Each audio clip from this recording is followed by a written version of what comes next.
যদি আমরা কিসে টিক দিব বলেন? যদি আমরা পরিবর্তনের পক্ষে থাকি তাহলে আমরা কিসে টিক দিব? যদি আমরা সংস্কার চাই কিসে টিক দিব? যদি আমরা জবাবদিহিতা চাই কিসে টিক দিব? যদি জনগণের ক্ষমতা চাই কিসে টিক দেব? এই কথাগুলো আমাদেরকে মনে রাখতে হবে।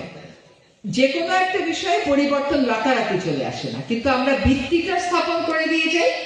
এই সরকারের ম্যান্ডেট ছিল বিচার, ম্যান্ডেট ছিল সংস্কার, আরেকটি ম্যান্ডেট ছিল নির্বাচন। আমরা বিচারের কাজটা করে দেখিয়েছি, আরো অনেক বিচারের কাজ হবে। এখানে হাদির বিচারের প্রশ্ন উঠলো। এই একটা মৃত্যু গোটা দেশকে স্তম্ভিত করে দিয়ে গেছে।